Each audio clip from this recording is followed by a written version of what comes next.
नमस्कार दोस्तों, मैं हूं गौरव। वेलकम टू सिटबुल इन्वेस्टमेंट्स। और आज मैं आपके लिए लेके आया हूं कि बेसिक्स ऑफ स्टॉक मार्केट्स।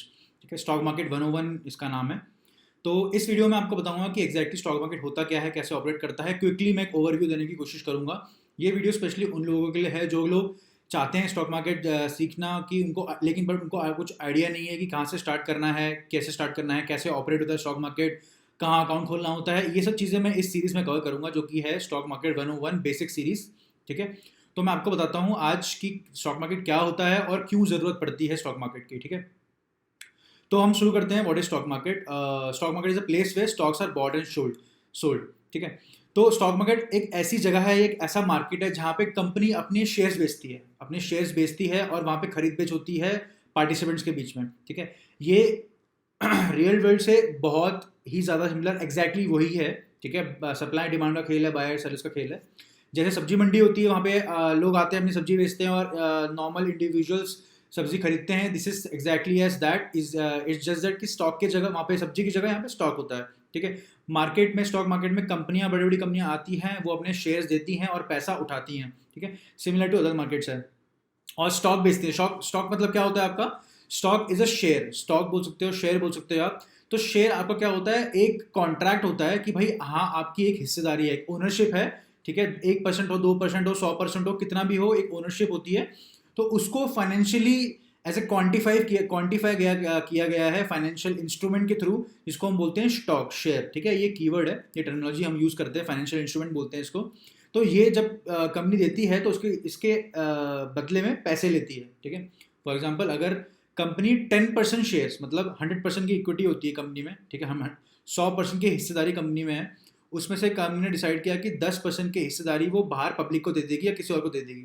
तो 10% की जितने शेयर्स होंगे, जितने भी शेयर्स होंगे, 10 लाख 20 लाख शेयर्स होंगे, उनकी जो वैल्यू होगी वो पैसा कंपनी उठा लेगी। वो पैसा कंपनी वहां से लेगी जो लोग खरीदना चाहते हैं। ठीक है, स्टॉक मार्केट का अब रिक्वायरमेंट क्यों है, क्यों स्टॉक मार्केट चाहिए, क्यों कंट्री में स्टॉक मार्केट की एक बहुत बड़ी जरूरत है और बहुत अच्छे वॉल्यूम की जरूरत है, आपको ये बता देता हूँ। ठीक है, पहला है कि कंपनी नीड्स कैपिटल। अब क्या है कि कंपनी को ग्रो करना है, बिजनेस को ग्रो करना है, और उसके लिए बिजनेस को ग्रो करने का मेन सोर्स है कि और कैपिटल उठाना है, मनी चाहिए, पैसा चाहिए। ठीक है, तभी कंपनी ग्रो करेगी, तभी अलग अलग चीज़ों में एक्सपेंड करेगी, अलग अलग एरियाज में एक्सपेंड करेगी, अलग अलग सेक्टर्स में एक्सपेंड करेगी। ठीक है, अब कंपनी को पैसा उठाना है तो तरीके तो बहुत सारे हैं, बहुत सारे तरीके हैं कि आप बैंक से उठा सकते हो, प्राइवेटली उठा सकते हो, लेकिन स्टॉक मार्केट में क्यों आता है? ठीक है, स्टॉक मार्केट में क्यों आना है, ये भी क्वेश्चन है। स्टॉक मार्केट में आने से ना कंट्रोल, कंपनी के पास कंट्रोल हो जाता है। ठीक है, किसी थर्ड पार्टी के पास कंट्रोल नहीं होगा। फॉर एग्जांपल अगर आप डेट एक तरीका है आपका, मतलब बैंक से पैसा उठाना, तो बैंक को कोई फर्क नहीं पड़ेगा कि आपकी कंपनी क्या करती है, पैसा क्या कमाती है, कैसे कमाती है। उनको बस इतने से मतलब होगा कि उन्होंने 5 लाख का लोन दिया है, 3 साल बाद उनको पूरा पैसा चाहिए, वरना इंटरेस्ट लगा देंगे, वरना तुम्हारे एसेट्स सीज कर लेंगे, तुम वहाँ पे जाली लग जाएगी, वहाँ पे टेप लग जाएगा सिंपल बैंक का, कि भाई इन्होंने पैसे हमें वापस नहीं दिया है, हम यहाँ पे सील कर रहे हैं। ठीक है? अब ये चीज़ यहाँ पे स्टॉक मार्केट में नहीं होती। स्टॉक मार्केट में परसेप्शन, नॉलेज और ओनरशिप को ट्रांसफर किया जाता है। ठीक है, ये भी ट्रांसफर होता है विथ मनी, पैसे के साथ साथ। तो इन चीज़ों के साथ साथ आता है रिस्क। ठीक है, रिस्क आता है। अगर मैंने कंपनी बनाई और वो कंपनी मैंने 10% शेयर अपने लिक्विडेट कर दिए, मतलब पब्लिक को दे दिए, तो पब्लिक की ओनरशिप हो जाएगी। अगर लॉस होगा तो पब्लिक का भी लॉस होगा। ठीक है, और मेरा भी लॉस होगा। प्रॉफिट होगा तो पब्लिक का भी प्रॉफिट होगा, मेरा भी प्रॉफिट होगा। तो इससे एक रिलेशनशिप बन जाती है कंपनी के ओनर्स में, बिजनेस में, और जो लोग होल्ड करते हैं, एज इन उसको हम बोलते हैं आपके इन्वेस्टर्स हो गए, आपके होल्डर्स हो गए। ठीक है, तो एक ऐसी एग्रीमेंट बन जाती है कि भाई परफॉर्म तो सिर्फ अच्छा करना है, स्टॉक की वैल्यू बढ़नी चाहिए, सबका विन विन सिचुएशन है, सब प्रॉफिट कमाएंगे, सब पैसा कमाएंगे। ठीक है, तो ये परसेप्शन है। तीसरा मेन पॉइंट है, मेन रीजन यही है कि ग्रोथ, कंपनी की ग्रोथ होगी, कंपनी का पैसा आएगा तो वो एक्सपेंड करेगी। अब जब ग्रोथ करेगी तो उसको रिसोर्सेज भी चाहिए होंगे, डेफिनेटली रिसोर्सेज चाहिए होंगे। किसी को मशीन चाहिए, किसी को लैंड चाहिए, किसी को कुछ चाहिए, किसी को कुछ चाहिए, तो वो भी किसी और कंपनी से खरीदेगी, तो उन कंपनी का भी फायदा होगा। ह्यूमन रिसोर्स भी चाहिए, लेबर चाहिए। इंडिया में अगर कंपनी कोई आईपीओ रेस कर रही है और उसको कोई बड़ा सेक्टर में एक्सपेंड करना है, तो लेबर भी चाहिए, तो एम्प्लॉयमेंट भी जनरेट हो रहा है। ठीक है, और इंडिविजुअल लेवल पे भी फायदा है, लोगों को जॉब भी मिल रही है, और जो लोग शेयर्स खरीद रहे हैं उनको पैसा मिल रहा है, उनको प्रॉफिट मिल रहा है। ठीक है, इंडिविजुअल, जो लोग हम बोलते हैं इन्वेस्टर्स एंड ट्रेडर। ठीक है, और इससे क्या फायदा हो रहा है? इकोनॉमिक लेवल पे फायदा हो रहा है, सब खुश हो रहे हैं। ठीक है, सब खुश हो रहे हैं, कंपनी के पास पैसा आ रहा है, इन्वेस्टर्स के पास पैसा आ रहा है, कंपनी ग्रो कर रही है, एम्प्लॉयमेंट आ रहा है, रिसोर्स बढ़ रहा है, इकोनॉमी बढ़ रही है, ठीक है। तो that's why stock market is a urgent need of every country of economic as a whole, ठीक है। और हाउ स्टॉक मार्केट मतलब कैसे काम करेगा, मतलब पैसा मेरे पास कंपनी है, मैं पैसा कैसे उठाऊं, ठीक है। तो there is a complete return process, complete defined process called IPO, ठीक है। आईपीओ बोलते हैं इसको, यहाँ पे मैंने लिखा हुआ है।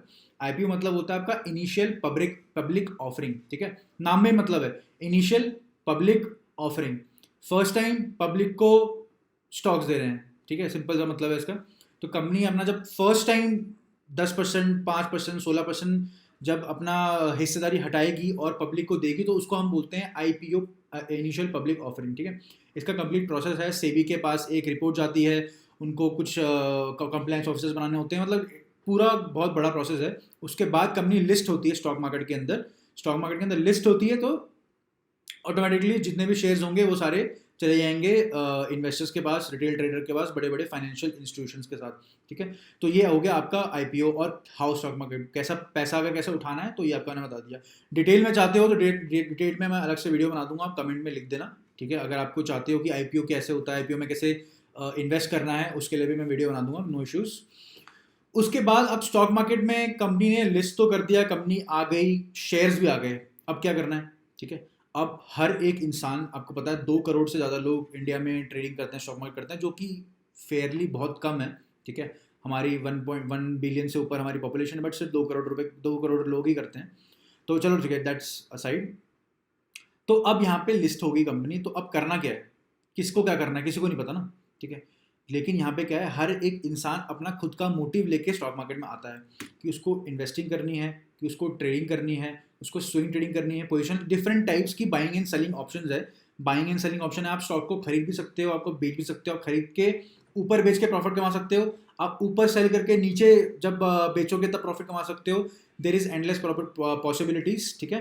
तो ये आपकी थी बेसिक्स की वीडियो, कि स्टॉक मार्केट होता क्या है और स्टॉक मार्केट की ज़रूरत क्या है, स्टॉक मार्केट कैसे पैसा उठाता है, पैसे कैसे कंपनी पैसा उठाती है, और क्या क्या ऑप्शंस है आपके पास, ठीक है। बाइंग सेलिंग में क्या क्या ऑप्शंस है, आप इन्वेस्टिंग करो, आप ट्रेडिंग करो, जैसा आपका मोटिव हो, जैसा आपकी रिक्वायरमेंट हो, जैसा आपकी नीड हो, उस हिसाब से करो। अगर आपको इन्वेस्टिंग अच्छी लगती है, कि जो आप महीने कर रहे हो, हफ्ते कर रहे हो, साल भर कर रहे हो, वो बेटर है। अगर आप चाहते हो कि डेडिकेटेडली फोकस करना है, तो इसमें ट्रेडिंग में आ सकते हो, डेली ट्रेड करो, वीकली ट्रेड करो, ऑप्शन ट्रेड करो, डिफरेंट टाइप्स ऑफ मतलब इंस्ट्रूमेंट्स हैं हमारे पास, है यहाँ पर स्टॉक मार्केट में।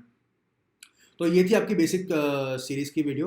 अगली वीडियो में आपको बताऊंगा कि इंडियन स्टॉक मार्केट में क्या क्या होता है, कौन कौन रेगुलेटर कौन से हैं, और कहाँ लिस्ट होती है कंपनी, ब्रोकर क्या है, उन सारे बारे में आपको मैं नॉलेज दूंगा, ठीक है। मैं वीडियो यहीं पे रोकता हूँ। अगर आपको अच्छा लगा तो मैंने वीडियो के एंड में मैंने 2 और लिंक डाली हुई है। एक है हमारी बैक टेस्टिंग सीरीज़ की डाली हुई है, और प्राइस एक्शन सीरीज डाली हुई है। मैं एक बार आपको यहाँ पे दिखा देता हूँ।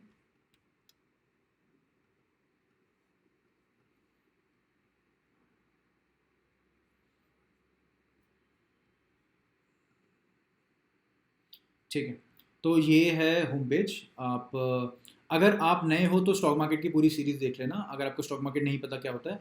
अगर आपको पता है स्टॉक मार्केट क्या होता है और थोड़ा सा आइडिया है इन्वेस्टमेंट के बारे में, ट्रेडिंग के बारे में, तो आप इस सीरीज़ से स्टार्ट कर सकते हो। ट्रेडिंग प्रोसेस की मैंने पूरी सीरीज़ बना रखी है, इसमें मैंने बता रखा है आपको कि कैसे आपको प्लान करना है, कब पढ़ना है, क्या पढ़ना है, ट्रेडिंग क्या हैबिट्स होनी चाहिए आपकी, पोजीशन साइजिंग, रिस्क मैनेजमेंट, सब मैंने इसमें बातें कर रखी है अच्छे से।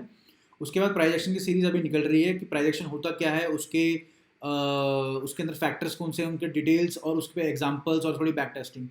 उसके अलावा मैं डेली पोस्ट मार्केट एनालिसिस की वीडियो डालता हूँ, ठीक है, कि मार्केट में आज क्या हुआ है, सेक्टर्स में क्या हुआ है, mostly related to Nifty and bank Nifty, वो आप डेली दे सकते हो। बैक टेस्टिंग, अगर आपको ट्रेडिंग करते हो लेकिन अभी भी स्ट्रगल कर रहे हो, या फिर लॉस आपको ज़्यादा है, आपको ढंग से चीज़ें समझ नहीं आती, तो आप ये बैक टेस्टिंग की सीरीज़ देख सकते हो। ये काफ़ी इफेक्टिव है, और मैंने काफ़ी अच्छे तरीके से, बहुत ईजी तरीके से मैंने आपको एक्सप्लेन किया है। स्विंग ट्रेडिंग की सीरीज़ भी अब आने वाली है। प्रैक्टिस सीरीज़, अगर आपको प्रैक्टिस करनी है, कि इंट्राडे ट्रेडिंग की प्रैक्टिस है इसमें बेसिकली, कि कैसे कब कब सेल कर सकते हैं, पैटर्न्स में क्या है, पोजीशन साइजिंग क्या है, आपका R ratio and all those things, इसमें मैंने पूरा बता रखा है। आपका मैंने ICICI, इन्फोसिस, बैंक निफ्टी और निफ्टी पे मैंने प्रैक्टिस करा रखी है। 5-5 6 एग्जाम्पल, 4-4 5 एग्जाम्पल है इसमें। उसके अलावा इंडिकेटर्स कैसे यूज़ करने हैं, इंडिकेटर्स को एक्चुअली में कैसे यूज़ करना होता है, स्टॉक मार्केट में लाइव मैंने आपको बता रखा है, इसमें एग्जांपल्स देके बता रखा है आपको, ठीक है। सिर्फ डायरेक्टली इनके ऊपर ट्रेड नहीं करना है, इनको यूज़ करना है कंफर्मेशन प्राइस एक्शन के साथ, वो मैंने बता रखा है। उसके अलावा कुछ कुछ कंसेप्ट्स है जो कि मैं बनाता रहता हूँ वीडियोस, मैं यहाँ पे डालता रहूँगा ट्रेडिंग कंसेप्ट्स में। तो आई होप आपको यहाँ पे मज़ा आएगा, आपको काफ़ी सारा कंटेंट मिलेगा, आप अच्छे से पढ़ सकते हो, अच्छे से लर्न कर सकते हो और आराम से पैसा कमा सकते हो, ठीक है। मिलता हूँ मैं अगली वीडियो में, तब तक के लिए बहुत बहुत थैंक यू।